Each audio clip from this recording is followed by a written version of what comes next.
G'day, everyone, and welcome to another week in the minds of the meta. Welcome to the Warhammer Meta Chasers for another exciting and amazing episode, possibly one of our biggest episodes of the year. My name is Adam Camilleri. I'm joined by Sanguinius's rotting corpse and Dustin Henshaw. Hello, everybody. Sanguinius couldn't say hi. He wanted to. He waved, but he tried to. Paul's on vacation with his fam doing amazing stuff. So we're going to be running this as a duo. But we have an exceptional show for you guys this weekend. If you were unaware somehow, the LGT is happening and looks set to be the biggest 40K event that has ever happened anywhere in the world. If they manage to reach that hallowed 1,000 players rolling dice on day one, bada bing, bada boom. Biggest of all freaking time, and likely to be regardless, even if they have some drop off. In addition to that, we have the Challengers Cup, which is, one of America's big forays into the 8-player team format with over 500 players in attendance there, as some very spicy teams are going to be rocking up. No punches have been pulled. I also let you guys know that I'm repping War Games Live for this one, because you can go and check out the entire LGT coverage over on Joe's show. So where in the world is Joe? He's at the LGT, going to give you guys the goodness there. So hopefully you'll go and support and tune in. Dustin, this is a big week for the meta, mate. How are you feeling about it all? I am always excited for LGT week because I see a lot of really cool lists coming out there, because it's actually an amalgamation of a lot of the European players and some of the American and even Canadian players have actually been going over the war this year as well. So we'll be seeing a lot of new stuff. Plus, because we just had a new data slate, this is where we're really going to see some of the stuff start to shape out, right? So, well, we always talk about the pre and post LVO meta and how LVO defines a lot of the meta leading forward for the next couple of months. And LGT has been one of those as well, and looking to be the defining meta that will lead us into the World Championships in about a month and a bit. So, yeah. This looks like it's going to set the stage for possibly the rest of the year from what we see at this event. And without further ado, let's just jump straight freaking on in. So the London Grand Tournament, guess what? Guess where it is? It's in London. Oh, where's that? Where that is? It's in England. Yeah. London, England? Yeah, what a shocker. 1,085 registered players, and I'm hopefully they'll only have exactly how many 85. are going to drop? Only 85 are allowed to drop. That's it. You got to have a raffle ticket. You got the raffle ticket system, lottery for who has to drop. Because I want there to be 1,000 people rolling dice there day one, first thing. 10 freaking rounds as well. So an absolute slobber knocker. You have to go through the actual fire. In addition to that, some of the top players in attendance are playing in an invitational prior to this event. So they're going even deeper into the well. And to that end, it's actually going to be very interesting, because I think there's been a very astute call by one of the top players in attendance, a top ranked player in the world, Inez Wilson, and what he's chosen to bring, because it looks like a list designed to be easy to wield over 10 plus rounds. But as per that detachment breakdown, mate, the faction breakdown, take us through it. These are going to be some big numbers. Let's see. So the Imperial Swoop faction, there are 9 pure Imperial agents, but I guess it's 1,085 players, like you said, bound to get some of those numbers there. So one in every 100-ish, like a little bit less, but that is still all of them. Like they couldn't find the 10th. Yeah. You were looking for it. I know you were. Somebody must have mislabeled it. It had to be. Maybe one of these Grey Knight players is actually an Imperial agent. He just didn't. Yeah. Wasn't sure. 100%. Right? Yeah. 32 Sisters of Battle, 42 Custodes, 24 Admech, 39 Astra Militarum, 35 Grey Knights. One of those probably Imperial agents, like we said. 43 Imperial Knights. Space Marines are 66 Adeptus Astartes, 43 Dark Angels, 30 Space Wolves, 58 Blood Angels, 39 Black Templar, and 9 Death Watch. Chaos was 40 Chaos Space Marines, 31 T-Suns, 54 Death Guard, 77 World Eaters.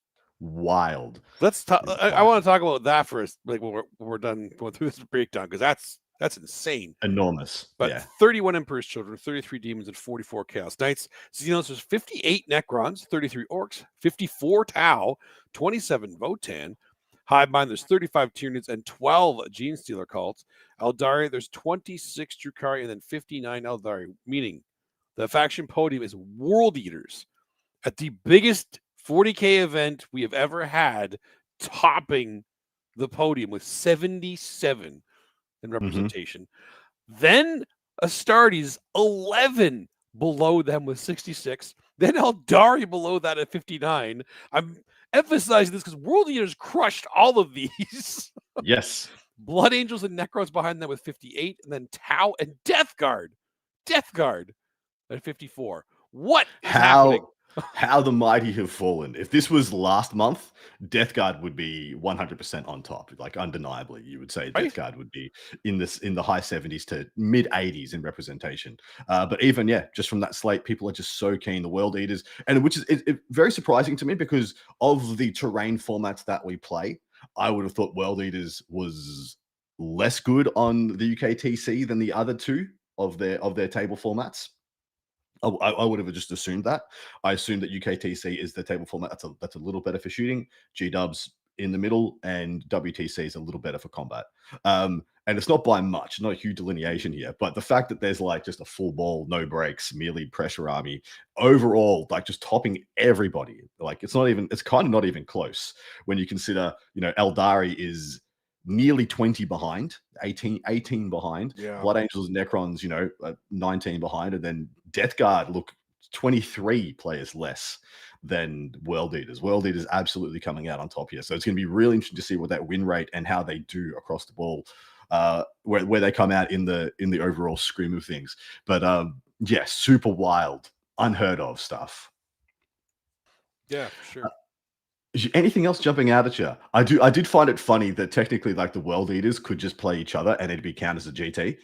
There's enough World Eaters players that they could just play each other and it's a GT level event. Well, I like the Tau is actually one of the big ones for me. The Tau being that big in attendance here, but with 77 World Eaters, this many people brought World Eaters to the biggest event. Yeah. Why do you think that is? What is? Because it's not like they got like a little bit of it. Well, okay, actually, it was more than a little bit of a buff. Like the 8-bound became they went from unplayable to almost auto include. So let's not ignore that fact. But they activated another archetype. Be that as it may, I still think their better archetype is going with the big bricks of Berserkers. Personally. Yeah, I do too. I don't think the all-in that we saw at WTC, where they're taking 80 plus of the guys, 60 plus of the guys, I don't think that's correct. But 1x20 or 2x20, I think is absolutely right spot on. Still in that detachment though, like if you're bringing that many Berserkers, you have to bring it in the Warband, right? Honestly, I was going to do a detachment breakdown for World Eaters, but it was just Berserker Warband. It was just okay. Yeah, with like one or two outliers who were just there for the lulz. So I didn't bother doing that because it was just going to say, 75 Berserker Warbands. I don't even need to look to tell you that. But yeah, 100%. And it is a little bit of a shame that their codex came out and not one of the codex detachments really made a drop in the ocean, like made a massive impact. Especially when the Khorne Demon King detachment had its incredible gotcha, CP to replace a unit with bloodletters. That got trimmed up as it needed to be because that was going to be very, very a poor interaction for a lot of players. But yeah, this is very surprising. I did expect to see more representation from the shooty armies. A lot of the Astartes builds are still, very Dakar intensive, but Tau is the only, like, you would say this army is defined by its Dakar. Necrons to some extent, Star Shatter as well, but Star Shatter, like Dakar, is dropping off in favor of taking Wraith in Star Shatter anyway. So we now almost have the Wraith build being the Star Shatter and the Awakened Dynasty being the Warriors. Yeah, like they actually have the durability with the shooting in it. I actually like that. I like that concept of the Necron build. To be honest, one thing that's really surprising me here, though, is the low. Quote, I'm using air quotes because of the radio. The low representation of Votann at this massive event. With could new be Hobby Votann, Lag. It could be Hobby Lag, but this is Europe. Come on. Yeah, exactly right. It could be Hobby Lag, could be like a variety of different reasons. But yeah, I was surprised to not see Votann a little higher on the podium. In addition to that, of course, regular vanilla Astartes are getting juiced up by every quarter. I mean, G-Dub has been like, it's been 6 weeks since we released something for Space Marines. Send. So they've just got a bunch of new detachments and new miniatures that have been coming out and exciting the player base. So they're jumping upon that also. But let us actually no, there is more to discuss here. There is genuinely more to discuss here. I would not have been surprised to have seen more Sisters of Battle, but 32 is not a bad number. Same as Custodians. Custodians having 42 is very reasonable. They're not too far off getting into like an 8th or a 7th place on a faction podium. The one that surprised me was AdMech. I expected on UKTC tables for AdMech to be very juicy, very exciting to play, and for people to gravitate towards that immediately. It could be that there's Hobby Lag involved there, or that just literally that is all the AdMech players in England. There's 24. Possible. Yeah, it is possible. But running down here as well, I mean, a little bit of lamentable the state of Grey Knights at the moment. But Astra Militarum was one that I expected to see have a better representation than they did. 39 is not a low number by any means, but it is not like, shaking the world. And then we want to talk about Knights. 43 Imperial Knights and 44 Chaos Knights. Pretty much sitting Codex, at right? parity. This is Codex. It's Codex, full Codex. In fact, I've got an Imperial Knights detachment breakdown that we're going to be doing in a moment because, of course, as soon as a Codex gets released full into the meta, I do like to do a detachment breakdown just to give people a little look in on what people are jumping on immediately when getting the book in their hot little hands. But yeah, Knights are down on both counts in addition to Death Guard. So maybe it was enough. Maybe everything that went down, in the slate, MFM, and all those things has shook it up enough that we're seeing a bit of a rotating top of the meta. Because who would have sat here and said World Eaters was number one of the LGT? I don't think anybody predicted that one for sure. That's crazy. Thousand Suns still have. Actually, you know what? The fact that Thousand Suns still have more representation than some of these other factions right now is kind of crazy with how hard they got hit. Now, I've seen Thousand Suns since the hit, like this weekend, and they were still performing. Mind you, a lot of their win rate was ironically against other T-Suns players. I felt like they wanted to kind of balance each other out, but I think that they're still obviously playing. It was one of the more heavily hit armies. So there is no way to walk away from the Thousand Suns changes without feling bad. Yeah, exactly. Like I even feel bad for them. Yep. Me too. And like I think the whole community is like, oh, that was a bit much. What they thought they did right there was over the top. Shout outs. Sorry, we should take a moment to mention our beautiful live chat. Of course, we do this show live at 9 p.m. Eastern Standard Time on Thursdays. If you want to join us live, you're more than welcome to jump in. We have a beautiful chat community. Shout outs to Sam Lemon and Steve. KR rather, and Steve jumping in and giving us some chit chat in our beautiful chat. Thank you so much, guys. And of course, if you are watching this in post, we do have a bunch of, or on the podcast aggregators, we have a bunch of beautiful visual assets that you can enjoy if you jump over onto YouTube and watch it back. You have to see. Oh, the most beautiful in the land. The most beautiful PowerPoint presentation in the land. Chaos Space Marines, we have 40 in attendance, but yeah, like you said, Thousand Suns still having 31 was more than I would have guessed. Like if after a faction takes the hits that Thousand Suns took, I usually expect to see a bit of a bottom out before a rebuild, where people are like, I'm not confident, I don't want to take Thousand Suns to I've only played Grand Coven, maybe a couple of games of Phalanx or the Zangor detachment when it was busted. I haven't really played anything else, so I'm not confident taking it to a 1,000-player biggest event in the world, so I'll go default and go play my CSM or something. But the fact that there's still 31 players willing to put their name to it, I think is pretty good. Yeah, no, that makes sense too. Like, let's talk about I want to talk about G Circle for a second too, because I'm a G Circle. Of course you do. Ridiculous. We just had the arguably the best and most powerful detachment we had get completely nerfed into the ground. Lassie out back, or not Lassie, sorry, Old Yeller out back.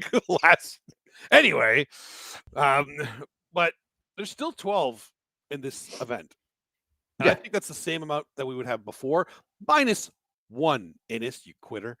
But it didn't really deter a lot of the GSC players. In fact, I actually think it might have encouraged some of them. Like, okay, cool. We actually have a different builds we can do now. We're not stuck. We're not stuck bringing this, or if we don't bring this host list, people look at it as like, oh, you're playing GSC, but you're not playing the host list. Oh, okay, well, whatever. Yeah, roll you. Yeah. No, I like seeing that at least. I do like. I like the fact that there's still numbers of us there. There's not just the one guy going around. I do think Necrons still have a great representation here, but Orcs is a little lower than I would have thought. I would have thought we would see a bit of a groundswell around Orcs. People just so keen to get Orcs back on the table because they had a codex that came out. Yes, a bunch of stuff was too good, and then they got nerfed really, really thoroughly. And then they had an incredible detachment added in tactical, which got nerfed thoroughly. An incredible detachment added in DACA, which got nerfed thoroughly. Like, no one should feel as roughly treated as Orcs this edition. Because I don't believe anybody has been as roughly treated as Orcs, where it's like, awesome stuff, take it away. Awesome stuff, take it away. It's been all over the shop. But now, like, they're looking like they're in a pretty stable position. And if you look at this meta and you're like, wow, if I knew World Leaders were everywhere, there's going to be some fun Orc World Leaders matchups you can just send. It's going to be so good. You might not win, but it's a lot of fun getting there. Actually, you know what? 58 Blood Angels, 66 of them are starters, but there's 58 Blood Angels here. Essentially World Leaders. The new Raven Guard detachment is here, right? Like it is. Yeah. But still 58 Blood Angels. Yeah. Is it just like an aggro meta in London right now? Like completely aggro? It really looks like it, dude. It really looks like melee pressure lists are something that people think is going to go the distance at LGT. Like they really, really do. A lot of people are just like willing to windmill slam down. Melee pressure is going to win me games. Is And UKTC Strain really helping for that? Is it good for shooting armies? You're saying you were saying that shooting armies kind of thrive in this environment, right? So the firing lanes, just strictly speaking, the firing lanes in UKTC are the longest and easiest to get to of all the terrain formats that we play. Not necessarily saying that like guns are king at UKTC because they are still well-designed maps. But if there was any delineation between the three that we play, UKTC format's a little better for shooting. Is literally better for shooting than the other two. Is this just the confidence of all these aggro players saying, I know that a lot of shooting armies are going to be present at this because it's the longest shooting lane. It's probably the best shooting maps that we're going to play on. So if I bring aggro, most of these lists cannot handle that. Well, it's exactly right. And it's the guns people are bringing as well. That's also we talk about 20 berserkers. Outside, outside of like Infernal Lance double gat despoilers, I don't think anything one taps berserkers in cover very effectively in the game of the guns that are getting taken, of the good shooting units and platforms. Right. That's the only one I can point at being like, yeah, that's going to sort them out very quickly. Outside that, like what destroys 20 Zerks that have a surge move that like you get one turn to shoot before they're all up all over you. Yeah, it's interesting. I mean, Eldari don't have a solution. Like there's no one shot Eldari solution. There's still a lot of Eldari too. And there's no one shot Necron solution. Hell, there's no one shot Tau solution as far as I can tell. That just gets down enough to make it worthwhile. So yeah, either you're going to have to grind into them, or you have to play an enormous distance game where you backboard against these armies and just try and do hammer blow, and hope it's enough. Yeah. All right, let's jump into some of the juicy stats that we have pulled out. First and foremost, Imperial Knights detachment breakdown. I went through and looked at all 43 Imperial Knights armies and wrote down what detachment they're taking. I did this just off my own interest, assuming it was going to be Spearhead and Valor Strike being the two most taken detachments, and I was absolutely incorrect. I'm very happy to see. But of the 43, look at the beautiful distribution that we have. 15 out of 43 playing Questoris Companions, which is your Lords of Dread equivalents, your big stompy boys, take 4+ big knights. We have 14 with Valor Strike, which is the significantly nerfed assault detachment, which is still very good. I've got 4 games under my belt with that detachment, still very, very good. And then 12 Spearheaded Arms, which is your Armiger detachment, and 2 Gatewarden Lancers. So bang, right out of the gate, a beautiful spread of the Imperial Knights players. Yeah, I like that. I'm actually surprised to see the 15 Questoris. Me too. I thought people were, at least I heard the most complaints about Valor Strike being too powerful. Obviously got nerfed since then, but still significantly. Yeah. Well, so Questoris Companions is a lot of fun. I want another detachment I played. I've got about 10, 11 games with the new codex under my belt already, and I played of the 3 most taken factions. I have multiple games with all of them, and I would have said Questoris Companions was the least good of those 3. And yeah, just many knights. Your games are pretty quick one way or the other, right? That's just how it goes. So kind of that's it, baby. You want to get reps? Yeah, you want to get reps? Play knights. There you go. 1 hour, 3 reps done. If I was to say in an open singles environment, I think Spearhead's undeniably the best choice. For singles? Why do you say that? For singles. It gives you the most consistent scoring. You have the most OC, you have the most units, you have durability buffs and buffs out the wazoo to either up your durability or up your damage, depending on which lever you want to pull, or you can pull a little bit of both at the same time. And yeah, you still get to take 2 big stompy boys if you want. You can take 3 if you want. I wouldn't do that, but you can take 3 big stompies if you do like.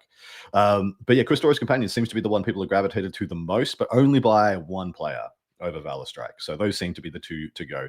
I'm of the opinion Valor Strike is a better big knight detachment than Questoris Companions, personally. I know people aren't going to like to hear me say that, but having played 4 bigs in both Valor Strike and Questoris Companions multiple times, my 4 bigs felt better when they all had assault. And anyway, moving on, we have the top player in the world in attendance, Inez Wilson, number 1 in all the ITC. Inez, look at me. Quitter. I thought you were going to ring the shame bell. No. He's playing a Stormlance task force of Ultramarines. And this looks like a list designed to save you back over 10 rounds. Yeah, it does. Gilliman, Calgar, Lieutenant of the Combi Weapon, not an enhancement in sight, who cares? 5 Intercessors, a unit of company heroes to join up with Calgar and make the super unit. 5 Incursors to buff you with the +1 to hit, so you have more Oath Agnosity. I just invented a word there. 3 Redemptor Dreads, 2 Storm Speeder Hammer Strikes, and a single Stormy Raven. What do you make of this, my man? He's not so much reading the meta as reading how his back is going to feel after 10 rounds of playing the game. And this is the right call for that. Well, I believe he's also analyzed the meta as I have and seen that damage 3 and damage 2 are the only profiles being proliferated, especially in combat. Oh, yeah. You look talk about World Eaters, is actually outside of special characters and bits and pieces, very little damage 3. And so taking all those World Eaters players to damage 1 via the Redemptors and just running them into people with a 2+ AOC, -1 damage. It's actually a really good defensive profile. I'm always been a little lamented at the cost of Redemptors compared to like Ballistas and stuff. Like it's still 40 points more, 45 points more for a ballista, for a Redemptor over a Ballistas, when the Ballistas shoots undeniably harder versus the right targets. But the Redemptor's main gun does have blast, right? Yeah. Yeah. Has he hit the nail on the freaking head and he's like D6 plus boom into your 20 mans? Could be. A lot of anti-infantry killing and a lot of anti-tank killing. Of course, the hammer strikes packing all their melter good stuffs. Then he has decent counter assault in Calgar and Gilliman, and then a couple of utility units. He's actually very, very low to the ground on utility units. Not a scout. The Storm Raven, that one's pretty high up. Versus a utility unit. Yeah, I should have taken a moment and written down what he'd had on his Storm Raven, like what kit is he taking, the multi-melter or the Typhoon or the plasma cannon or the las cannons and stuff. But I assume it's the plasma cannon and the multi-melters. Yeah, there's no way to las cannons with all the. Never do las cannons. Never. No. Twin plasmas is pretty legit. So yeah, this is the best player in the world right now, as per the rankings. This is what he's taking, and you know what? It's like 5 units. True. He's either going to strap a Redemptor to the back of the Storm Raven and deploy it somewhere, or he's going to make a spearhead with 3 Redemptors, Gilliman and Calgar sitting directly behind, and he's going to run up the guts and bully you around. But the fact is that, I was just talking about the spearheaded arms, because you can take a Knight Defender and give -1 damage to your Helverins. Mm-hmm. That feels a lot better when you have better toughness and a 2-up save on a Redemptor. It's a lot more points for that exchange, but that Redemptor feels a lot better than a -1 damage Helverin or Warglaive right now. Yeah. Shoots a lot harder, fights better, much better buffs on all accounts. So yeah, very interesting list by Innes. Can't wait to see how he does. He'll be done his game so quickly, or at least his turns at the very least, because he's so used to playing 160 miles. Now he's down to 20. 20, exactly right. Yeah, maybe he's just chilling. Is that even 20? That actually might be less than 20. 10 plus 4, 14, 15, 16, 17, 18, 19, 20. 23, 24. 23. yeah. Not far off, brother. Not far off. All right. We have a couple of patrons in the field at this event. We actually have, I think, 4 or 5 of our patrons are in the field at the LGT, which is not a surprise. It's 1,000 players, but they threw out their names. I got a PM and being like, "Yo, we're all going to the LGT," and a couple of them pointed out that 2 of them have very, very spicy matchups round 1, and because of that, we're going to break down those matchups for you. We've got some head-to-heads to discuss, and the first one is freaking funny as hell. Let's go. So this is spicy round 1 patron pairings. Arthur Wilding versus Stephen freaking Box. This is Aspect Host Eldari versus Shield Host Custodes. Oh, Box is back on the Custodes, is he? Box is back on the Stodes. He's going all in on a Custodian Guard, which is very interesting. No Wardens. But to give you guys a quick breakdown of... They're a lot cheaper. Yeah, a lot cheaper. And in all honesty, everyone knows the Wardens so well inside out, back to front, that they just kill them anyway. You just kill them. You just whatever. You bait out the Feel No Pain, and then after that, it's like, all right, well, now you're just Guardians, or not even guards. No, yeah. All right. So for Arthur Wilding and the Eldari Aspect Host, we have an Autark with Strategic Savant, Fuegan, Janezar, Lycus, and Morgan Ra. 2x5 Corsairs, 10 Storm Guardians, a Wave Serpent, 5 Dark Reapers, a Falcon, 10 Fire Dragons, of course, 2x5 Banshees, 1 with Janezar, 1 with the Autark, 2x5 Rangers, 2x5 Hawks, 2x5 Warp Spiders. Just a very good, well-rounded Aspect Host. Nothing really shocking there. And then over on the Shield Host of Stephen Box with the Custodies. We have Alea, 2 Blade Champs. Shield Captain on Dawn Eagle Jetbike with From the Halls of the Armories. Trajan Valoris. 3x5 Custodian Guard, 2x3 Venatari, 2 Virtus Praetors go with the Shield Captain if they wish. A single unit of 8 Vigilators, which are the Sword Sisters, 2x4 Witch Seekers, and Caria Draxus. Wow. So what is interesting here is there's not quite enough units for all the characters. He's playing Hero Hammer. He's playing Hero Hammer. So each Blade Champ goes with a Custodian Guard unit, of course. Trajan goes with another one. Then the Dawn Eagle Shield Captain, I guess, can go by himself or with the Virtus Praetors. I like both options, depending on it. Then Alea goes with the Vigilators. And then, so essentially, he's got 4 bricks, 2 like flying companies with the Venatari. You know, they get that free rapid ingress in addition as well, so they can come in and support where needed. And then just 2 units of Witch Seekers to go and do the things that need doing, hold objectives and do things like that. So he's really, really like trying to Death Star up.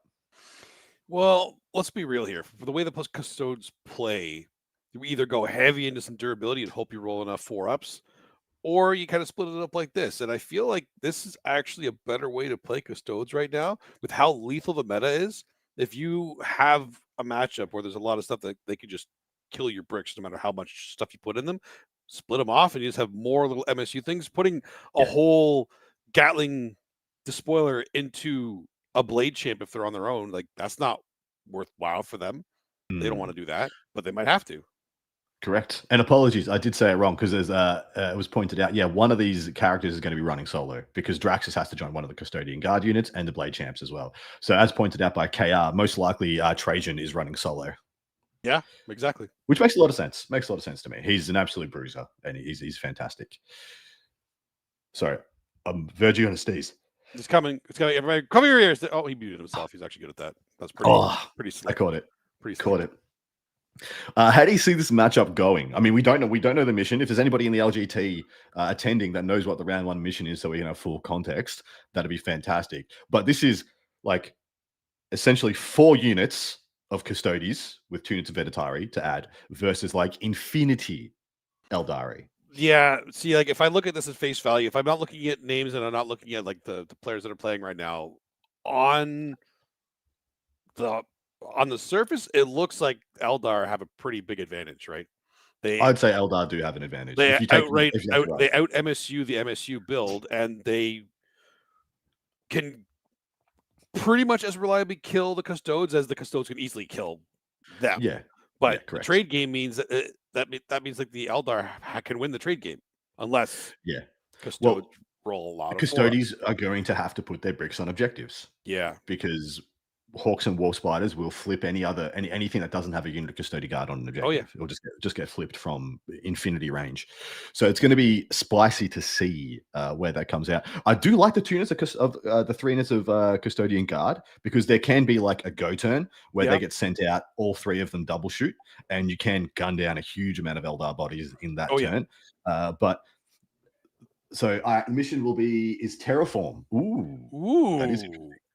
Ooh, yeah. Actually, I was hoping that could be better for the Custodes. I think so. Especially if they go first. If they go first, it's really good for them. Really good for them.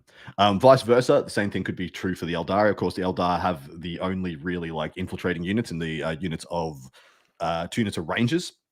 Okay, be infiltrating up. A jail strategy, or just a wall off strategy by the Rangers turn 1 could be really good on Terraform, but you'd have to deploy them very aggressively, and if you went second, they're dead. But that might be a risk reward for our guy. I think that's actually probably worth it because we're talking about Custodes going first on Terraform, and you're not move blocking them. You're correct. Yeah, you should be playing to move block them. And if I was to say anything about Arthur's possible game, kill those Witch Seekers immediately. Oh yeah. Throw Warp Spiders and pick them up immediately, and then really stress the activations. Really stress the activations of the army. As far as I can tell, in this matchup, the Wave Serpent and the Falcon from Arthur and the Eldari are invincible as long as you don't get them charged. They're straight up invincible. So which means Flagon and the Fire Dragons are really free, to do as they please. There's some really, really punishing things you can do where you put that Wave Serpent in an aggressive position, do the in out, pick up a unit, and then they have to trade another unit to charge and kill the Wave Serpent, and then you get 2 for 1. So essentially they lose 2 bricks for 1 Wave Serpent. Yeah, because the fire dragons get out, nuke a squad, jump back in. You have to charge and kill the wave serpent. They disembark, they nuke that squad, and then you're pretty happy days. That's like half the that's half the custodian's army. So Box can't get drawn into that trap. No, definitely not. Yeah, he has to dodge that up. I'm backing our boy, by the way. Let's go. Yeah, Arthur Wilding, the Hand of Destiny. There it is. Yep, it's right there. Yep, right there. You got this. Easy peasy. No problem. That would be a hell of a scalp round one as well. That would be. Yeah. There's only two things that can happen after taking a scalp like that round one. You either phone in the rest of the event, you've already achieved your goals. Yeah. Or you go on a meteoric run of Destiny. Anyway, all right, let's go over to the second of our spicy round one pairings from our patrons. This is Robbie.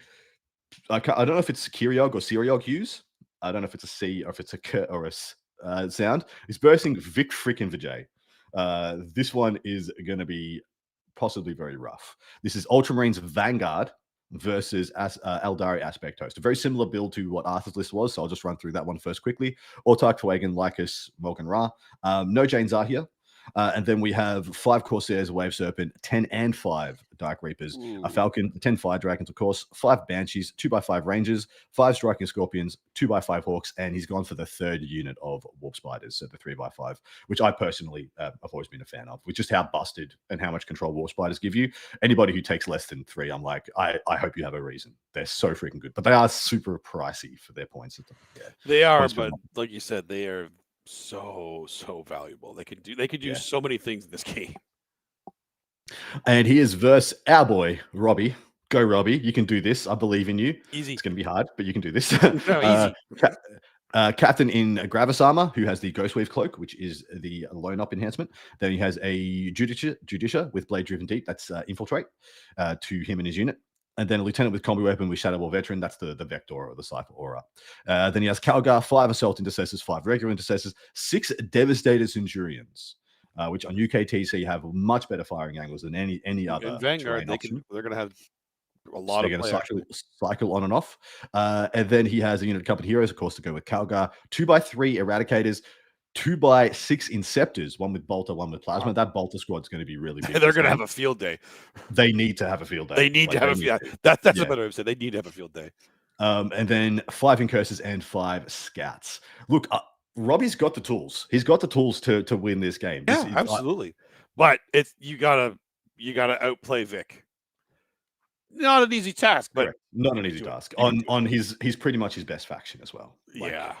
Vic, in my mind, is like up there with the best in the world on Eldari when he plays Eldari. He's like, he's superstar. So the Inceptors need to heavy lift here. I mean, I'm of the opinion the Plasma Inceptors don't really have a great option outside trying to go for the Wave Serpent or the Falcon, because the Twin Link can get you over the line. It's very unlikely you're going to get those Dev Sense to see. Wild thought of deploying the Dev Sense, because their Overwatch is actually quite terrifying into 5 Aspect Warriors, because the Dev Sense actually protect and insulate your expansion from War Spiders yeeting to flip it on 5 Scouts. Yeah, he has to use his "you cannot Overwatch me" token on that rather than somewhere else, and you just make it a little bit more difficult for him. And yeah, so there's a lot of things that can be done here, but not a lot of them are very intuitive. Right. Yeah. This one's going to be interesting. The minuses to hit as well being completely ignored by the Dark Reapers, like the Vanguard detachment rule being completely ignored by the Dark Reapers, is a little frustrating for him as well. And they're going to have Melgan with him as well. So it's going to be a very punishing anti-marine killing machine. But a 2-up, a unit Dev Sense, that are minus to hit to everything else, permanently in cover and have AOC, can bounce a lot of this damage. They can pretty much absorb almost the entire rest of the army outside of the Fire Dragons. They can just cop it and live. They could take the Fire Dragons. They could do it. You don't want to. No, the Fire Dragons. Absolutely, don't want to, but they can. The Fire Dragons with Fuegan in Melter range just ice the unit. Yeah. It's just gone. Fuegan by himself kills like 3 with a 6 flip on the lethal sus. Pretty brutal. And plus he'd be within side 12, so he's not next to hit either. So this is going to be a rough matchup for Robbie. on Terraform as well. Terraform gives him a little more agency, especially with the infiltrate.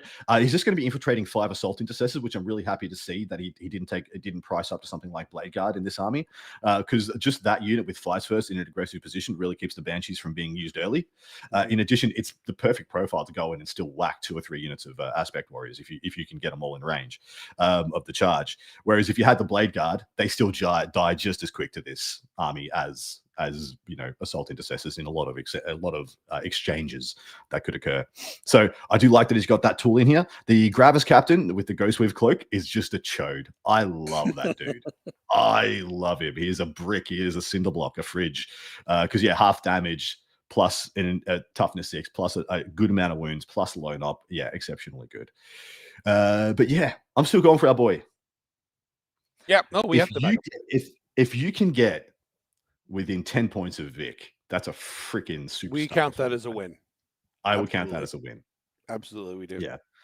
Yeah. I do love how they're both going to walk back after this and be like, I had to play box and you had to play Vic, but I got to play Custodes. You had to play because these things aren't the same equivalent in the meta right now. One of these things is not like the other. That's correct. All right, let us pick some winners. With 58 Blood Angels in attendance, Paul's going to get Blood Angels. Yeah. Not that he needs the points. No. What would you like, my man? I'll actually take Eldari. Yeah. So this is a crapshoot because there's like superstar level players across all fronts. Mm-hmm. Like, we didn't talk about CSM at all, but Liam VSL is here, the reigning defending champion of the LGT, playing CSM again. So that's a pick. That's just a pick. That is the pick. You could just back that. You could just go with the numbers and pick the World Eaters and be like, one of these World Eaters guys is going to run the gauntlet and get through to a good position. Or you could just go with the best player in the world, Inez Wilson, which is what I'm doing, Astartes. Yep, Astartes. That makes sense too. I refuse because he's not playing GSC anymore. I refuse to pick him. Denied. That was completely intentional. Yeah, fair. You abandoned me. All right. Next event that we have is the Challengers Cup from Sandy, Utah, USA. I have to put a comma in there because it's not Sandy, Utah. It's a different. It's a town. It's not Sandy there. 528 players in 66 teams of 8. This is the biggest 8-player team event in the world by reports. 6 rounds is what we're going to see out of this. So you will not see any number over 66. And in fact, pretty much no factions got close, which is very nice. But 66 because you can only take each faction once. What are we going to see there, my man? So again, because there's 66 teams, anything at 33 or over in representation is what they consider to be more of the strongest stuff in the meta. I want to do a section there now. Imperial Super Faction, there are 10 Sisters of Battle, 11 Custodes, 11 Admech. We started with the lower numbers here, boys. 29 Astral Laterum, 9 Grey Knights, 26 Imperial Knights. That's actually pretty low considering. Mm-hmm. Space Marines, there's 10 Adeptus Astartes, 8 Dark Angels, 9 Space Wolves, 11 Blood Angels, 14 Black Templar. Ooh, Black Templar being the most represented. Chaos, there's 18 Chaos Space Marines, 13 T-Cents, 48 Death Guard. They didn't get the memo. 40 World Eaters still. So World Eaters still making a massive splash. Those are 2 that are above 33, by the way. 14 Emperor's Children, 17 Demons, and 31 Chaos Knights. Xenos, there's 24 Necrons, 27 Orcs, 19 Tau, and 30 Votan. There's more Votan here than there were at LGT. Teams events, that kind of makes sense. Was it more? Yeah, correct. 3 more. Yeah, there was 27 versus 30. Yeah, wild. Hive Mind, there's 31 Tyranids and 14 G's to the cult. More G's to the cult here than in the LGT as well. Eldari, there's 19 Drakari and then 24 Eldari, meaning the faction podium is technically total Astartes at 52 because they all count as that one faction they take on the team. 48 Death Guard, 40 World Eaters, Chaos Knights and Tyranids behind them, and 31. The Tyranids making it onto this podium is actually pretty crazy. Votan behind them with 30, and then Astra Militarum still bringing up the rear of a fifth podium spot at 29. So what do you think of that breakdown? I do apologize. It's 34 Eldari, not 24. 30? 34? 34. Yeah, finger fudge. So they should be between World Eaters and Chaos Knights and Tyranids. Oh, now I'm sad. Tyranids they're so high up there, but it's fine. I mean, finger fudge on my part. It does make more sense. Put in a 2 instead of a 3. It does make more sense. Yeah, I was like, wait a second. Yeah, I knew it was 34 in my head even because that was the last stat I did for this. And I was like, 24 doesn't make sense. I just had to control F it again. But yeah, so some very surprising things here. Imperial Knights dropping off hard. Chaos Knights dropping off a little bit less, which I think makes sense. If you're going to take one Knight at the moment in a team of 8, I would 100% tell you to take Chaos Knights. I think they are just much better than Imperial Knights for what they offer in the team's format. The fairly even distribution of the Adeptus Astartes is quite interesting. Yeah, no Death Watch, which is a little bit, which is not that surprising. But 10, 8, 9, 11, 14. They're all pretty even in the Adeptus Astartes, which just delineates that they're actually sitting in very unique roles against each other now. I believe Black Templars has overtaken the, I keep talking about this, by the way. I'm going to keep talking about this. This edition started with Ironstorm. Yeah. Yep. And that energy, that same freaking build transitioned into Ultramarines Gladius, transitioned into Space Wolves, and now it's transitioned into Black Templars. It's the same list. It's the same archetype and the same premise. I have 3+ premium battle tanks, and I have quality counter assault. And that is literally the identity, and that has gone the entire duration of this edition so far. Did it start at Black Templars too? It started as a Black Templars Ironstorm, correct? Yeah, because I had the best counter assault option. And then it's transitioned all the way through. It's just interesting to see that identity, that archetype, has not fallen off at all. It's just changed colors. It's just changed, literally. Yeah, it's all that's happened. It's just changed colors. Sometimes it's a Vindy, sometimes it's a Repex, sometimes it's a Ballista, sometimes it's a Gladius or a Storm Speeder. But essentially, it's the same thing. Sometimes it's a Predator Annihilator when we had the Wolf Breasts. That was crazy. Doubling them up. What else are you seeing here that's surprising to you? I'm still waiting to see if Emperor's Children starts popping off, but because of their, I guess, low unit count army, like they just don't have that many units.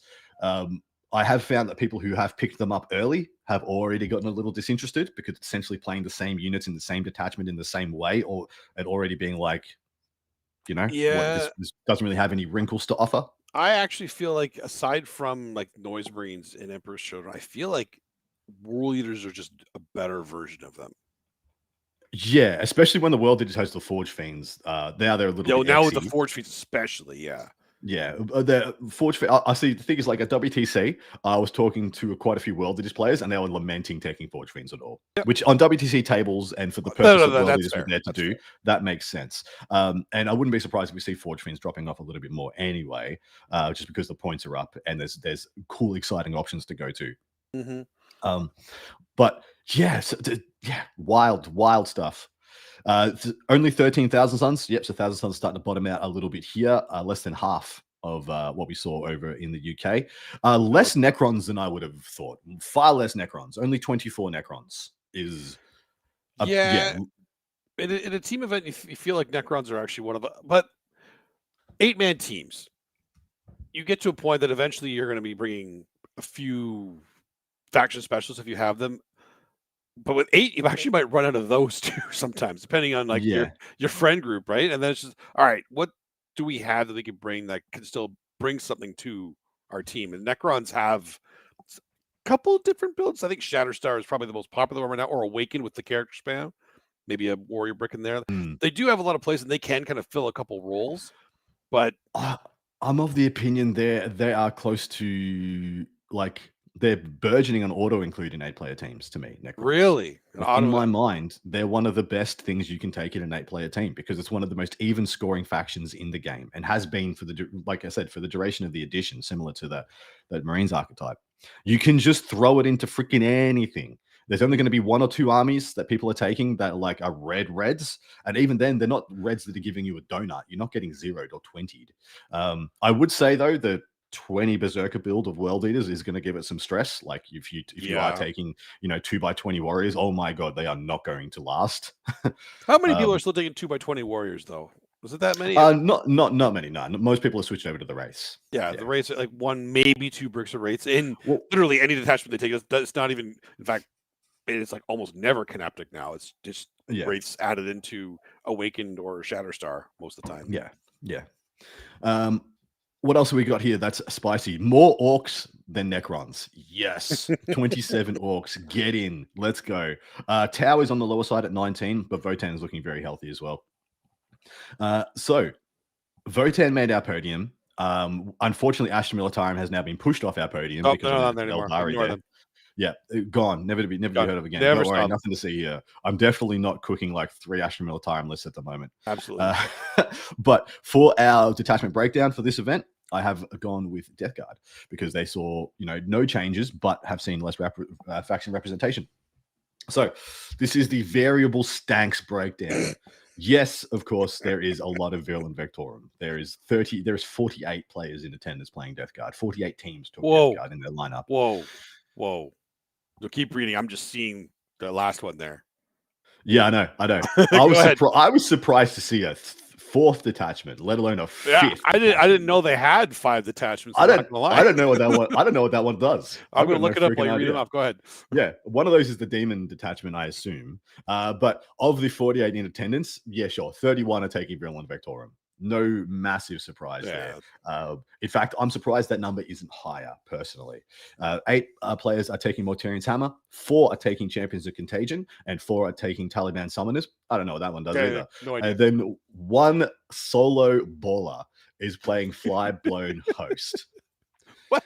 Never have I ever heard of those last 2 detachments. I have no idea what that is. Let me look. Okay, the Flyblown Host is Death Guard infantry units, excluding Poxwalker's unit from your area that are not embarked within a transport and have the Scout 5 and Stealth abilities. Okay, yeah, I do remember it now. Yeah, okay. Now which one's the Taliban? Is that the Nurgle Demonkin? The Taliban Summoners. That sounds like it for sure. That is absolutely. Yes. Yeah. So there's a pretty cute build in that one where you just go super fat and you take GUOs and Rotigus in there, and you just play like, lol, I am actually Knights. I'm actually just Chaos Knights. Champions of Contagion is the one that I thought, if I had to say in teams right now, I would have thought would have been the second most taken. I think Champions of Contagion is a very valid and strong build. It is. Yeah. And I'm surprised it's not getting the heat. It's not getting the attention. Because I think in teams it hits a better skew than Virulent Vectorum. Virulent Vectorum is just like the all-comers detachment. It is your invasion fleet. It is your whatever. But I suppose with them still being one of the best armies in the game, there's not really a huge need to skew into a team's format. You can just take an all-comers list as Death Guard and do very well. But yeah, still, Champions of Contagion, I keep expecting to see it pop up. All right, we have 1 team to break down here. There are like 7 teams in attendance that I reckon can go all the way. This thing is pretty stacked. The Quebecians are in attendance, brother. They're going to put on a good show. Also, Team freaking Australia is attending. They just call themselves Team Australia, and they're going to send it, and they're going to take the lunch money, and they're my pick to win. I'm backing with my homeboys, but this is Art of War, and I had multiple players on Art of War in my DMs asking me how strong the Australian team was. And I said, well, you better bring your best, buddy. Find out. Be a real shame if the Aussies came over and just clubbed you all like better bring a good team, dude. Nah, better go for it. I'm gonna look at the Australian team while you're going through this. It's pretty stacked. It's very strong. So Art of War, and I've thrown some shade at them and said they're going to come second. But their 8-pack consists of Chaos Knights Infernal Lance, Leagues of Votan, Need Guard, Oathband. That's the souped up index attachment. Berserker Warband, World Eaters, of course. Empress Children, Coterie of the Conceited, Orcs, Warhorde, Death Guard, Virulent Vectorum, Eldari Aspect Host, and Adeptus Mechanicus Skitari Hunter Cohort. This is a full strength Art of War team. This is all the big names. This has got Harpster, Lenin, Siegler, Nanavati, Ben Jurek, Michael Mann, Michael Museni, I think, and Brian Jones. So this is like as strong a team as they can send. And so they go, oh man, I can't wait. I cannot wait for them to play the Aussies. It's going to be so freaking. It better be on stream. It better. Well, is it being? I'm not sure who or where this is being streamed. Oh, that's a good idea. Because usually it would be Joe, but Joe's over at LGT. So we got to see if anybody's putting a camera over a table here. What do you make of this 8-pack? I mean, how can you say anything against it with the players that are playing it? The only one, if I'm looking at it objectively, not knowing the players are playing, you look at Orcs being one of the quote unquote odd choices and Adeptus Mechanicus, but then you look at who's playing them. They've gone for a 4-pack of melee pressure. The AdMech is actually melee pressure, The Orcs are melee pressure. Emperor's Is Children it? melee pressure. The Admech one World is. Eaters melee pressure. Yeah, if I remember reading it right, Scutari Hunter cohort of Richard Siegler. I'll just actually go have a quick look. I'm already there. I got you. Call, Marshal, Ranger, Vanguard. It's just how many infiltrators and Rustalkers has he got? 10, 5, 5, 5. Not that many. Not that many. Never mind. Take back what I said. Oh, you're 3 a liar. melee pressure lists. 3 melee pressure lists. As you were saying, there's 3 melee pressure lists. I saw him talking about a list that had far more, so I assumed that was going to be it. But yeah, Emperor's Children, World Eaters, and Orcs are your 3, push, pressure. Chaos Knights, is a bit of an all-rounder, as is the Leagues of Votan, as is the Death Guard, as is the Eldari. So they're going pretty even, all comers, and then melee pressure as their things they're going to use to try and swing up and crack the pairings. Right. This is going to be a really, really good lineup. No, I really like that a lot. Wait, what's the name of the Team Australia? They just call themselves Team Australia. They called themselves Team Australia. Oh, they did too. Yeah, and I expect many of these players will be representing Australia at the WTC next year. Oh wow, that is a pretty stacked team too. Yeah, so there's two of Australia's world champions from the World Championship team there, in addition to the world champion captain Eric Lathuris is playing. Mm-hmm. He's playing Nids. He's gone back to the Gaunt Horde, mate. That's his love. Like that doesn't surprise me. It's kind of infuriating that he jumps onto this and that, and then whenever he doesn't know what to play, he just defaults to the same thing he's been playing since 8th edition and just calls everyone still. When it works, kind of hilarious. 3 editions that dude has just been going back to that well. The well is not dry. No, it is not. It's doing especially just in teams fine. when he can avoid the few bad matchups that it might have, and even then, correct. He can still win those. Yeah, and it's very, very clear what the bad matchups are. Yes, very face up. Yeah, I'm really excited to see how this lineup goes. Of course, if you had to be a betting man, this is one of the this is a probably a top 5 or a top 10 strength WTC team that Art of War is putting up, something that could go represent the United States. In fact, I think they tried that once, where they took a half Art of War, went to represent America. They didn't win. These are all very close friends of mine. That's why I'm throwing so much shade. I'll be over enjoying John Lennon's wedding in under a month. Sorry, a little over a month.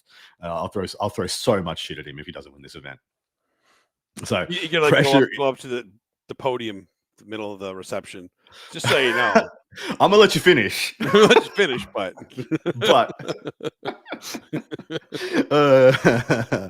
love it. Anything spicy here? I don't think there's anything spicy here.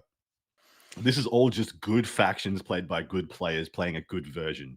Yeah, I mean, you see the new Votan Chaos Knights, and as you were saying before, if you're going to take one knight variant, you take Chaos Knights right now. It's just the better. It's variant. Triple Gacta spoiler, dude. You can't just that in pairings is just going to shake. I would argue right now in a team event with table pick, Chaos Knights with triple despoiler is the best list you can bring in a team. Yeah. And yes, I am giving Art of War and Team Australia a lot of attention right now because I want that. I'm trying to hype up that matchup and make it a big thing. But there's 4, 5 other teams that are bringing superstar lineups. Rose City Ruffians, Denver Mountain Trolls, Xenos Petting Zoo, and a Team Quebec. And there's a huge amount of others that could go all the way at this event. I've decided just to make this thing a rivalry. I'm trying to hype it up. But yeah, would not be surprised to see any of those teams, go into first place because, of course, there's always the draws. You always can get a draw and then get leapfrogged, in an event like this. And so it's going to be really important that people put up scores and consistently. But lovingly, no challenger cards, mate. Yay! Teams can live. Teams can thrive again. We can get freaking differentials properly. Hooray! No more of these 9s and 11s everywhere. Yeah, correct. It was really kind of annoying in the few teams events I played with challenger cards when I've got a 14 or a 15 in my matrix and I'm perfectly on track. Yep. And then 2 challenger cards happen and I'm down to a 13 and I look like a goose. What was I supposed to do? I was supposed to take my foot off and get less points so I could not get less points later and still not get my differential. Absolutely. That's exactly what you're supposed to do. Still don't get my differential. Still not getting the 14 or the 15, mate. There's not much I can do about it. Yeah. All right, so let us jump in and pick us some winners, my man. How generous are we going to be to Paul? Is he getting Blood Angels or is he getting Astartes? I guess we should. Wait a minute. He No, doesn't he's getting need Blood help. Angels. He's getting He Blood doesn't need Angels. help. He does not. He does not. I'm gonna pick. No, you pick first. You're good, mate. You pick first. I'm gonna go Chaos Knights. You're gonna go CK. Yep. I'm gonna pick exactly John Lennon and go Emperor's Children. Yep, that's fair too. I'm trying to be a little spicy. There is some thoughts in my mind of a certain couple of players on the Aussie team that I should put my name to, but I'm trying not to be too nebulous. Nebulous? Whatever. I don't think nebulous. Nepotism. Try not to use too much nepotism. That one. Nebulous means something completely different. Yeah, exactly right. That's the end of the coverage portion of the show. We now have a Fuego portion where we talk about something completely unrelated to 40k, and essentially we just shake off the meta and do some sillies. If we have one lined up, if we don't, of course we do. We got to go back to our filling out the Lust of the Matrix for our hell yeah best video game ever made, which we need to fill out the best first-person shooter games now. Oof. Okay. This one's a little bit harder for me too because I hate first-person shooter games. I hate them. Really? I do. I hate them. Oh. All right. Well, this is my time to shine. There you go. This is all you, buddy. This is all you. GoldenEye. There it is. Paul's helping us out already. We absolutely. Yeah. Yep. GoldenEye. That one wins. We don't need to do any others. No, it wins. It's over. Yes, we do. No. There's contenders for GoldenEye. Doom, Counter-Strike. Yep, those are all really good ones. Half-Life 2 has to be in there in addition to Counter-Strike. Completely different things. Oh yeah, of course. Just because of the same engine doesn't mean we're. Now, how wild are we going? Because I would like Quake, and I would like at least one Doom, but which Doom is debatable? I got Doom. Wolfenstein. Yep. Oh yeah. See, we're gonna fill this up easy. Paul's already helping us. Wolfenstein. I think, is it Halo or Halo 2? I think I prefer Halo 2. That's Halo 2. Yeah. I got Quake in there. I guess we had to put Call of Duty on here. I don't. Yeah, Call of Duty has to be. Which one? I don't know which one. I haven't played any. Modern Warfare 2 is the one that I've heard the most about, so I'm going to put that. Yep. Overwatch kind of has to go in there as one of the newer additions. Yeah. We should also chuck in Duke Nukem. Oh yeah, absolutely. We're already mostly done. Maybe we actually are pretty good at this. I think we're probably forgetting a couple important ones though, because I feel like there's Battlefield needs to go in there. Yeah, that's what I was thinking. The direct counter to Call of Duty, or direct competitor, I should say. As for one of the MMO versions, I like Borderlands 2. Borderlands 2, yeah, Borderlands needs to go in there. Is that? Well, I guess that does count for this because we didn't put it in anything else. Yeah. Borderlands 2, Unreal Tournament. Unreal Tournament, yeah. Okay. We got Perfect Halo Dark. already. Perfect Dark, yeah. Yeah. And one of the Far Cry's should probably make it in here too, as is BioShock 2 should be in here. Oh, BioShock, absolutely. Yeah. Oh yeah. Perfect Dark, BioShock. I'm gonna put just BioShock. I think. How many have we got? Wow. I missed the one between BioShock and Perfect Dark. So what was the one you said in between those? Unreal Tournament. I got that one. No, that's the two I said. Yeah, BioShock 2 and Perfect Dark. Okay, what are we at? 1, 2, 5, 6, 7, 8, 9, 10, 11, 12, 13, 14, 15. Wow, okay, one more. But that's an RPG. What's an RPG? BioShock's an RPG, but it's a first-person shooter. It's also first-person. And we didn't put it in RPGs, and BioShock has to be on this list. So. Exactly. And I am a huge lover of BioShock 2 especially, so I was saving it for this anyway. So we don't need to do... Oh, Far Cry. That was the other one you said. Yeah, Far Cry. Sorry. Yeah. I don't know which one. Sorry. Never mind. Get rid of Far Cry. Left 4 Dead. Oh, absolutely. Yeah. Get Left 4 Dead in there. Wait, I feel like we have Left 4 Dead in a different one. Let me just have a quick look here. I feel like Left 4 Dead is here. Yeah, we put Left 4 Dead in survival horror. So we've already got Never mind. It fits in there too. All right, that's all good. What did I say before that? Far Cry. All right. We had Far Cry. Throw out your favorite Far Cry game, guys. 3. It's got to be 3. It probably has to be 3. Just making sure we're not missing anything. Yeah, we got the major ones, and I'm not going to put Marvel Rivals on here because Rainbow Six is not on the list. That actually should be on the list too. All right, so reel it off from the top. GoldenEye, that's staying. Doom, Counter-Strike, Half-Life 2, Quake, Wolfenstein, Halo 2, Call of Duty Modern Warfare 2, Overwatch, Duke Nukem, Battlefield, Borderlands 2, Unreal Tournament, Perfect Dark, BioShock, Far Cry 3. Wow, I actually have trouble taking one of these off. Oh, okay. We have to take one off. Rainbow Six has to, because this is 17 at this point. Rainbow Six absolutely has to be on here. That's true. Perfect Dark you can take off.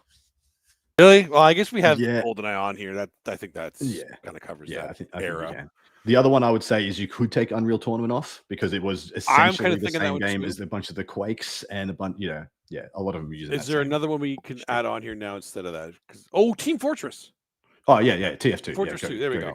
Yeah, go. There we go. Team Fortress 2 instead of Unreal Tournament. There.